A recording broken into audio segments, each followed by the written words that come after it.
말씀은 사도행전 1장입니다. 사도행전 1장 1절부터 5절 말씀입니다. 사도행전 1장 1절부터 5절 말씀. 아주 오래전에 제가 주일 오후 예배에 사도행전 강해를 한 적이 있습니다.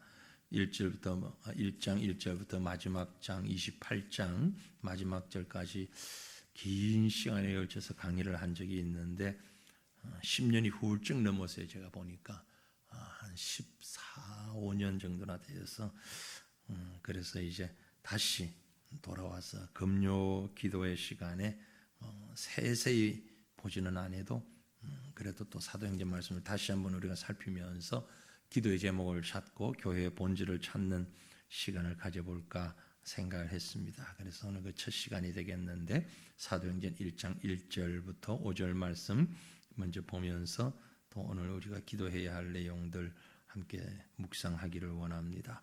사도행전 1장 1절부터 5절 말씀을 우리 다 같이 한 목소리로 말씀을 함께 읽겠습니다.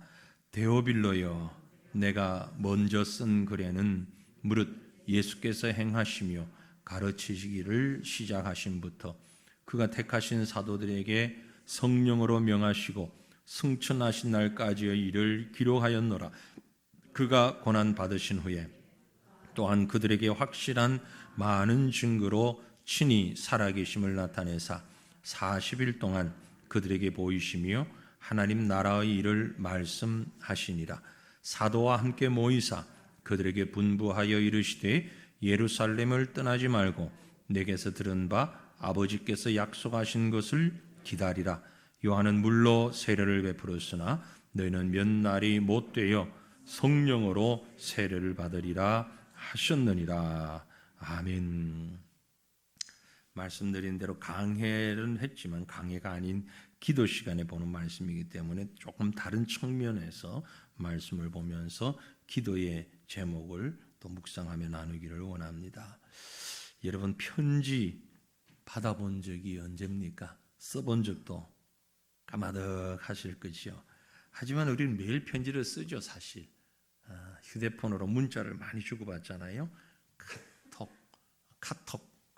사실은 이게 한 업체의 프로그램인데 이제 보통 명사처럼 돼버렸는데 문자 혹은 카톡 일종의 편지죠. 짧은 편지죠. 그렇죠?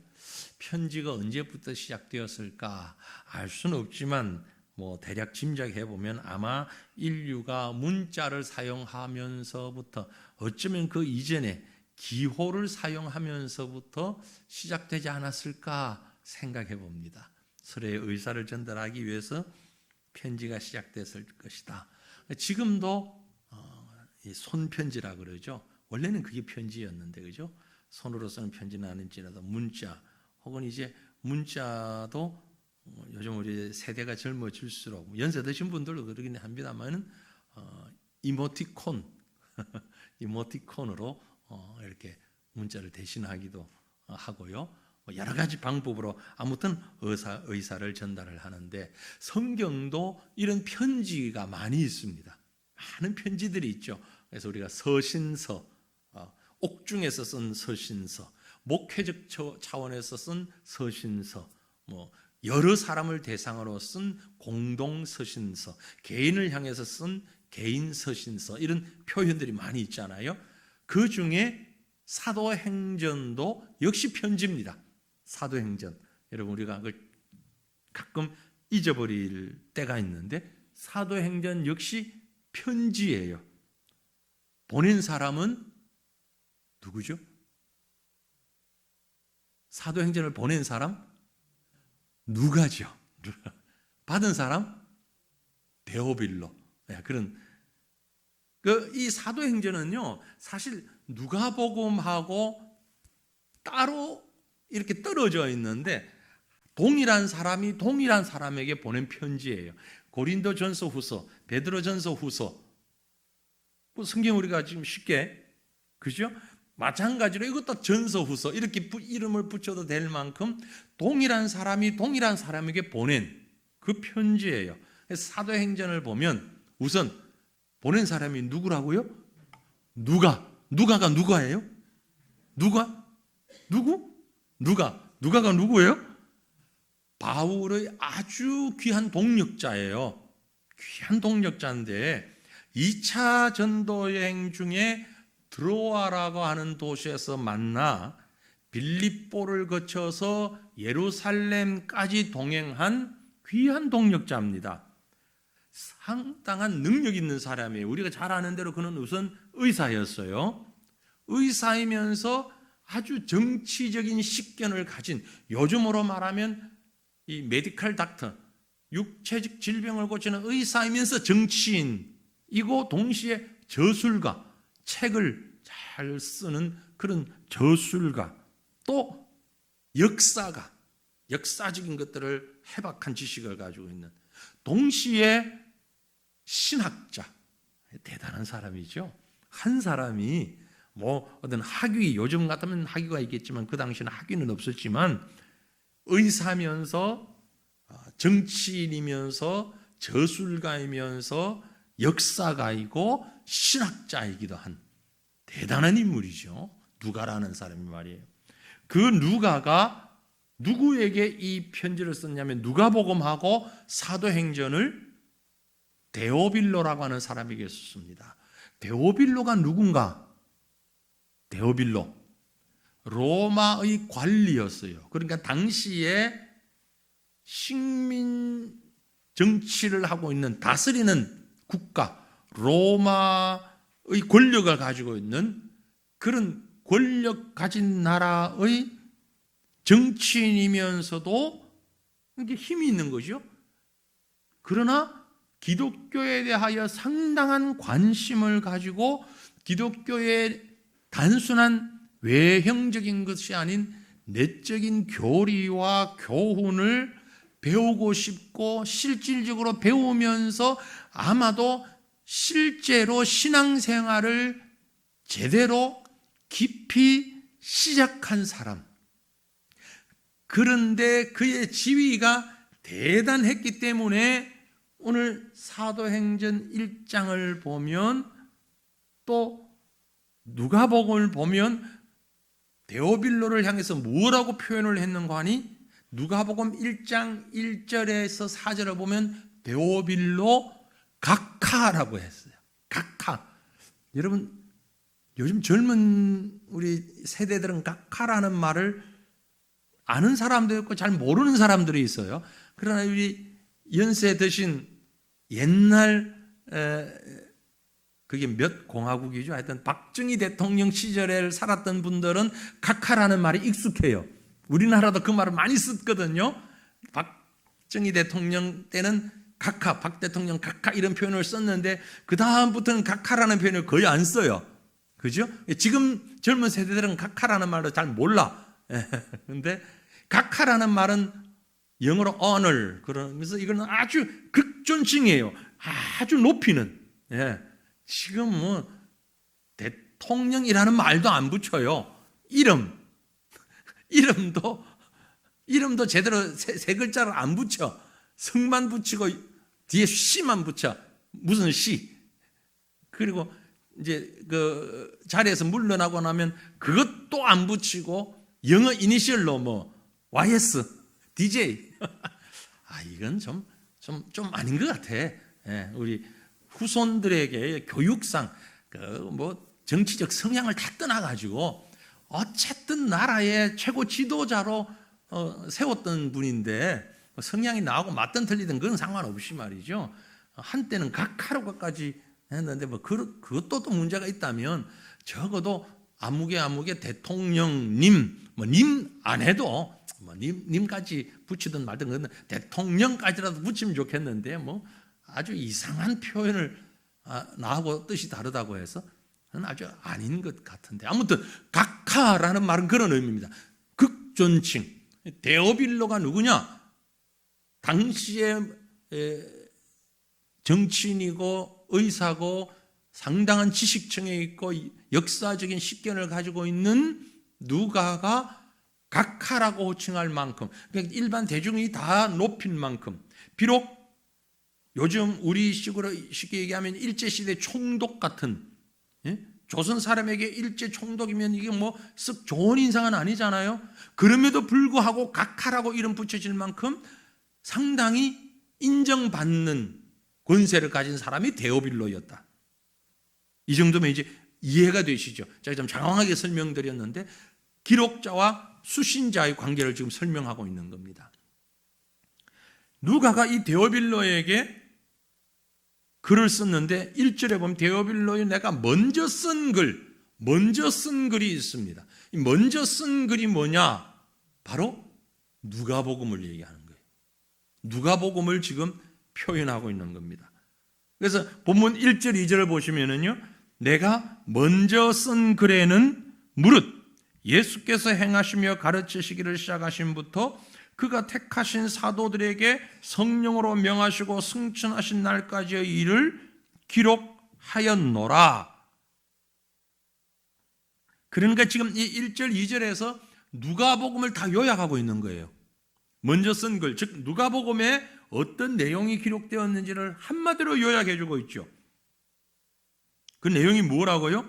예수님이 행하시고 가르치기 시작하셔서부터 택하신 사도들에게 성령으로 명하시고 승천하신 날까지의 일, 이 땅에 오셔서 가르치시고 사도들을 택하시고 십자가에서 죽으시고 모든 과정을 거쳐서 부활하시고 성령을 명하시고 승천하실 그때까지의 모든 일들을 누가복음에 내가 적었습니다.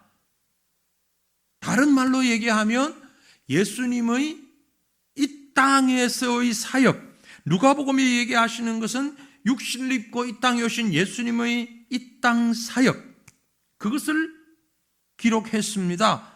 그 말은 이제 기록하려고 하는 사도행전은 그 다음에 내용이 나오겠죠. 1절, 2절을 보아서 이제 사도행전은 뭘 기록하겠다는 겁니까? 승천하신 이후 이 땅이 아닌 승천하신 이후에 성령을 통해서 사도들과 함께 지속적으로 일하시는 예수님의 사역에 대해서 내가 기록하겠습니다. 그 내용을 얘기하고 있는 거잖아요. 그죠? 그러니까 지금 여기서 많은 사람들이 오해하고 있는 게 있어요. 사도행전을 어떤 사람들이 성령행전이다라고 말을 합니다. 틀리진 않아요. 그러면서 하는 말이 사복음서는 육신을 입고 이 땅에 오신 예수님이 행하신 일을 기록했고 사도행전은 성령이 행하신 일을 기록했다, 이렇게 오해를 해요. 그 말이 아니고 지금 이 사도행전을 적은 누가의 의도가 뭐냐면 누가복음은 육신을 입고 이 땅에 오신 예수님께서 승천하시기 전까지 하신 일을 기록했고 사도행전은 승천하신 이후 예수님께서 성령과 함께 천상에서 이 땅을 향해서 하신 예수님의 일을 기록하고 있다. 예수님의 일이 지금 계속되고 있는데 승천하신 이후 예수님의 일을 기록하고 있다. 그러니까 누가복음도 예수님이 중심이 돼서 하신 일, 사도행전도 예수님이 중심이 돼서 하신 일, 그 일을 내가 기록하겠습니다 라는 말인 거예요. 그럼 그 일이 뭐냐? 예수님이 하신 일, 사도행전이 기록하고자 하는 예수님이 하신 일이 무슨 일이냐? 이 말씀을 드리려고 제가 조금 길게 설명했습니다. 예수님이 승천하신 이후에 하신 가장 중요한 일이 뭐냐? 아니, 지상에서부터 쭉 해오셔가지고 십자가, 부활, 승천하시면서 이제 예수님이 완성하신 마지막 이루신 최고의 일이 뭐냐? 그 일이 바로 교회를 세우신 일이에요. 그래서 오늘 이 말씀이 우리에게 주고 있는 것이 뭐냐? 교회는 살아계신 예수님이 기초다, 이 말씀을 하고 있는 거예요. 교회의 기초는 뭐라고요? 살아계신 예수님입니다. 사람이 아닙니다. 물질도 아닙니다. 교회의 기초는 예수님입니다. 어떤 예수님? 살아계신 예수님. 예수님이 살아계신다는 것 자체가 바로 증거가 된다. 예수님이 살아계신다는 것 자체가 교회의 기초는 예수님이라는 사실을 증거하고 있다. 같은 말 같지만 다른 말입니다. 좀 더 강조된 말입니다. 예수님이 십자가에서 죽으셨다면 교회 기초가 예수님이라는 말이 좀 힘이 없어요. 그러나 예수님이 지금 살아계시기 때문에 교회의 기초는 언제나 예수님이에요. 살아계시기 때문에, 지금도 살아계시기 때문에 2000년 전 부활하신 예수님이 지금도 생명으로 계시기 때문에, 부활이 그래서 중요한 겁니다. 생명이 그래서 중요한 겁니다. 교회는 언제나 생명력이 있는 겁니다. 뭐 정치하는 사람들이 정치가 생물이다 이런 얘기를 하는데 그건 그 사람들의 그저 정치적인 표현일 뿐이고, 정말 생물은 교회예요. 그건 표현이 아니고 교회는 생명력을 가지고 있기 때문에 그렇습니다. 그건 증거로 나타납니다. 보세요.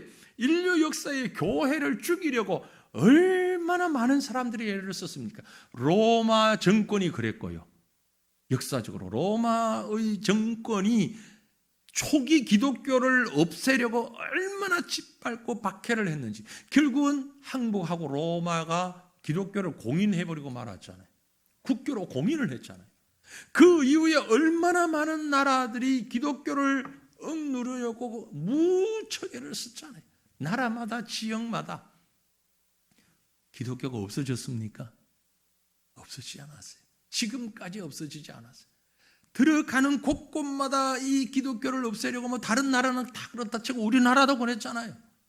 우리나라 역사만 보더라도 초기에 이 기독교 선교사가 들어와서 복음 증거하고 교회가 세워졌을 때에 얼마나 많은 사람들이 교회를 없애려고, 교회를 짓누리려고 그렇게 애를 썼습니까? 없어졌나요? 없어지지 않았어요. 왜요? 생명력이 있었기 때문에. 교회는 생명이 있습니다. 무슨 생명이냐? 예수의 생명이에요. 예수님의 생명. 그래서 교회는 예수 생명력이 기초가 되어야 사는 겁니다. 예수 생명력이. 서구교회가 몰락했다 이런 표현들을 많이 합니다. 그런데 서구교회든 미주교회든 그럼에도 불구하고 부흥하는 교회, 성장하는 교회가 있습니다. 어떤 교회냐? 말씀 위에 선 교회예요. 예수 그리스도에게 기초를 둔 교회. 그런 교회는 지금 성장해요. 아직도 부흥해요. 그러나 인본주의 교회, 세상적인 교회 몰락합니다. 없어져요. 교회는 예수 그리스도가 기초가 되어야 돼요. 그래서 가장 중요한 것은 생명력입니다. 예수님이 부활하셔서 제자들에게 하신 일이 있습니다. 부활하신 예수님이 하신 가장 중요한 일이 뭐겠어요?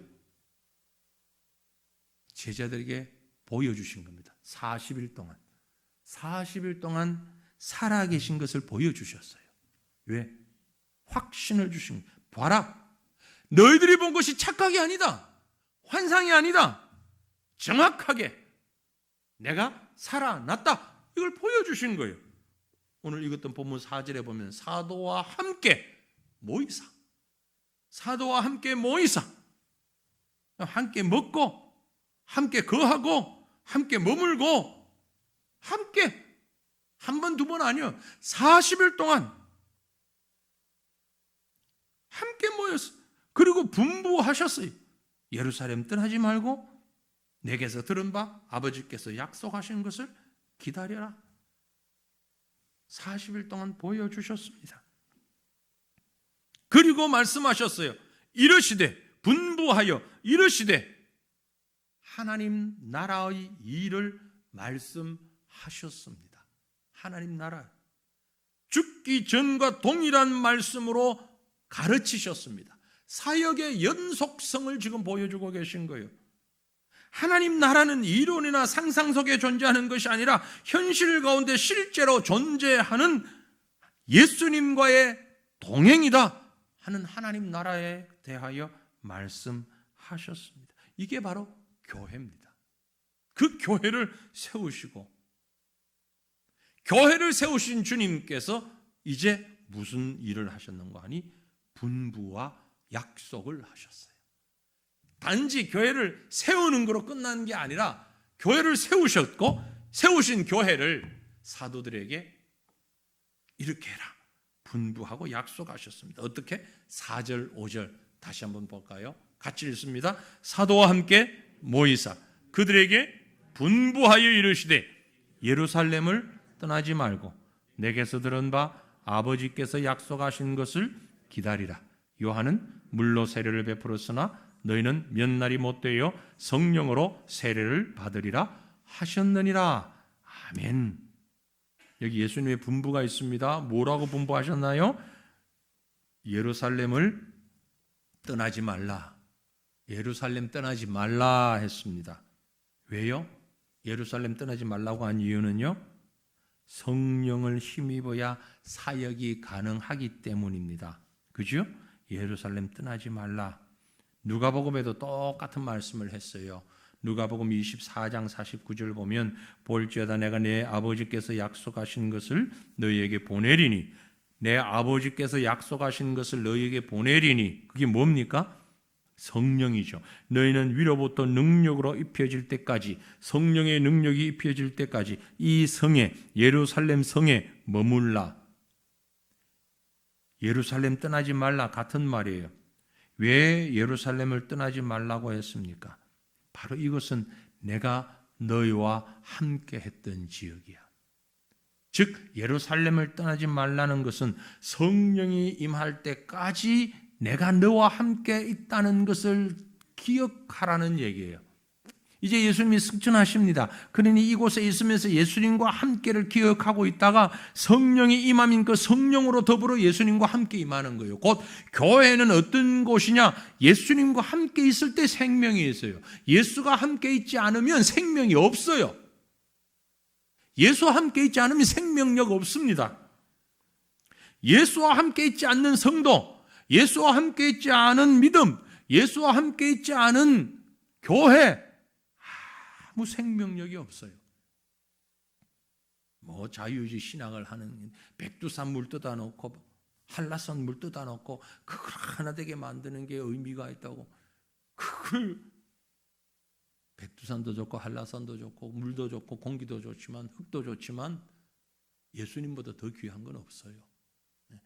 기후도 중요하고요, 윤리도 중요하고요, 정치도 중요하지만 사상도 중요하지만 예수보다 더 중요한 건 없어요. 예수님이 중심이 되어야 합니다. 예수님이 함께 해야 되는 거죠. 예루살렘은 또 어떤 곳이냐? 부활하신 예수님이 제자들을 기다리신 곳입니다. 부활한 그 무덤의 현장에 갔을 때 예루살렘에 가서 제자들을 만나신 것이에요. 뿐만이 아니고 예루살렘은 그리스도의 직접 사역이 교회를 통하여서 연결된 지점입니다. 그래서 예루살렘을 떠나지 말고 기다리라고 한 거예요. 즉 예수님과 함께 있으라는 말씀을 한 겁니다. 뿐만이 아닙니다. 그 다음에는 내게 들은 바 아버지의 약속하신 것을 기다리라. 약속하신 바를 기다리라. 그게 뭡니까? 성령이에요. 마태복음 3장 11절을 보면 나는 너희로 회개하기 위하여 물로 세례를 베풀거니와 내 뒤에 오신 이는 나보다 능력 많으시니 나는 그의 신을 들기도 감당치 못하겠노라. 그는 예수는 성령과 불로 너희에게 세례를 베푸실 것이라. 세례 요한의 예언이었지 않습니까? 예수님은 성령과 함께 하시는 분이에요. 그러므로 교회는 성도는 예수 믿는 자는 성령이 함께 거할 때에 주님이 아버지가 약속하신 아들 성자가 약속하신 성령이 함께 거할 때에 그 교회가 교회다워지는 겁니다. 성령이 함께 하지 않는 교회는 교회다운 교회로 설 수 없다는 말씀입니다. 그러므로 오늘 말씀이 우리에게 주고 있습니다. 5절 마지막 부분에 성령으로 세례를 받으라. 성령으로 세례를 받으라. 사랑하는 성도들이요, 성령으로 세례 받으시기를 바랍니다. 성령으로 세례 받는다 그러니까 이상한 걸 생각하지 마십시오. 신비주의자들은 이걸 아주 신비한 쇼를 하는 것을 성령 세례라고 생각합니다. 아닙니다. 여기 성령으로 세례를 받는다는 얘기는 두 가지 의미를 가지고 있어요. 첫 번째 1차적인 의미는 오순절 성령 강림 사건을 얘기하는 거예요.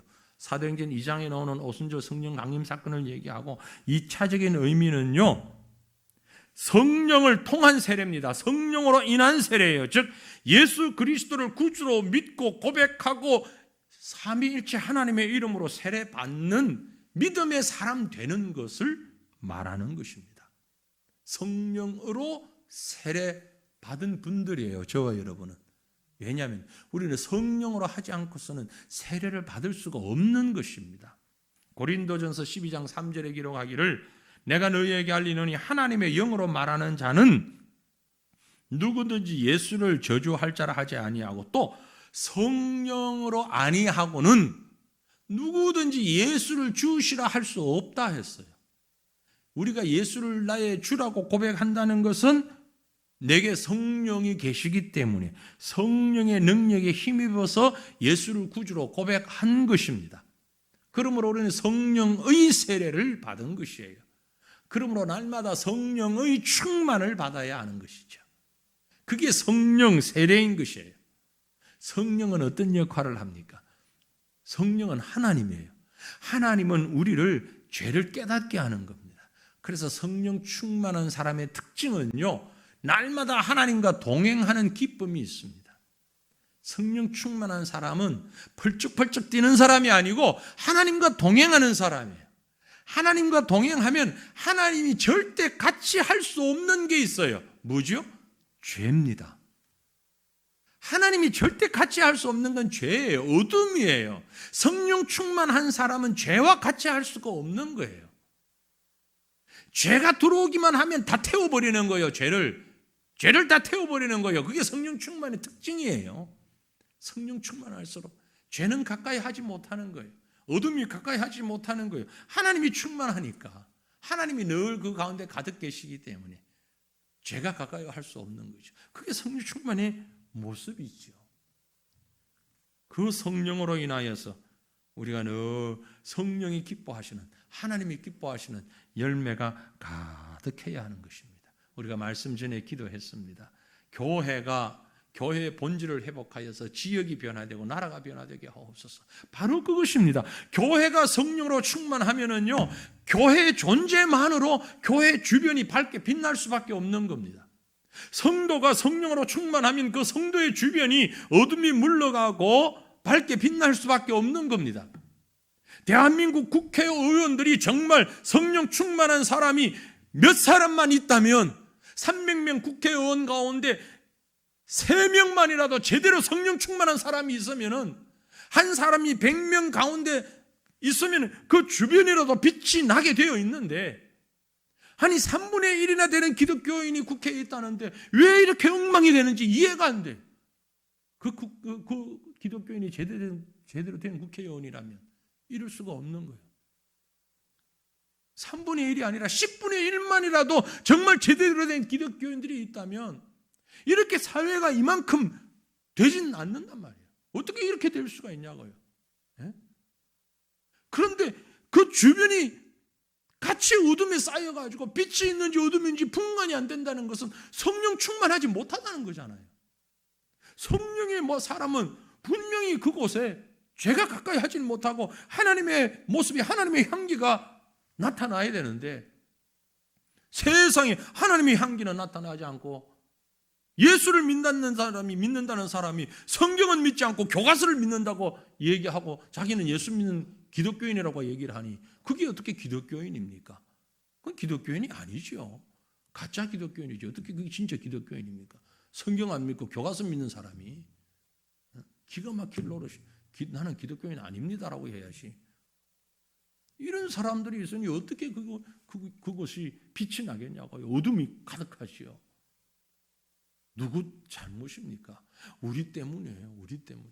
우리 한 사람 한 사람이 정말 성령 충만한 진실한 기독교인이라면, 우리가 바른 교회라면 이러지는 않는데, 다른 사람이 향해서 손가락질할 틈이 없어요.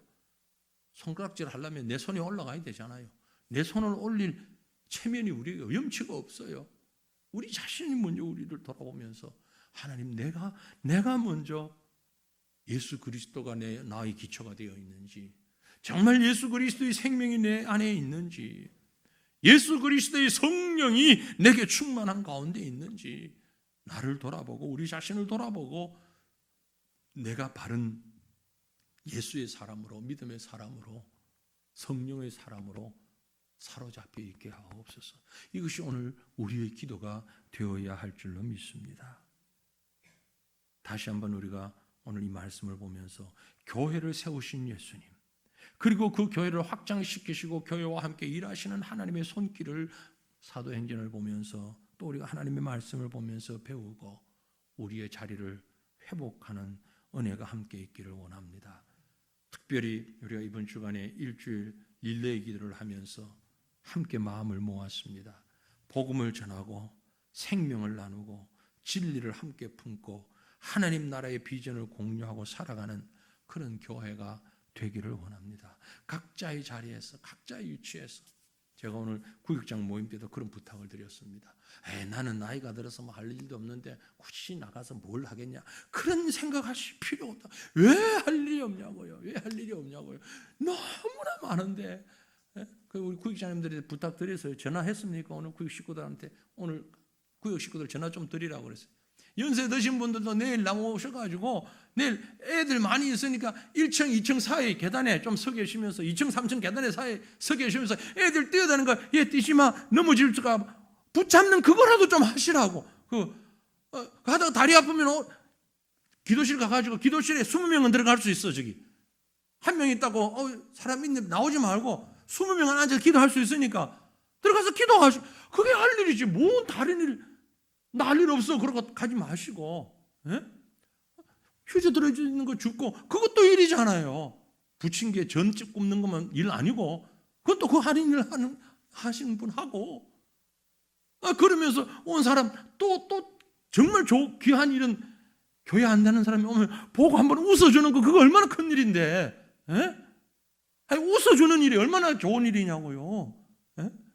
그 일을 하자고, 그 일.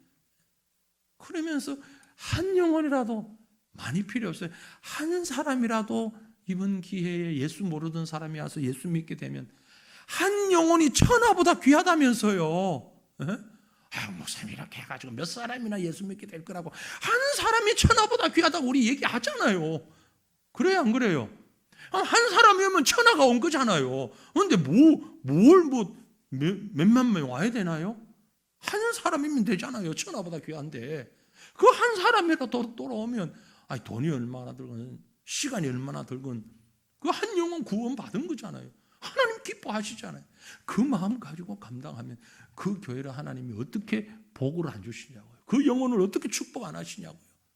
우리 그 마음으로, 그 기쁨으로 하나님의 일에 수정들면서 하나님의 나라 확장을 위해서 쓰임받는 교회, 성도 세워지는 저와 여러분이 우리가 되어지기를 주님의 이름으로 축원합니다.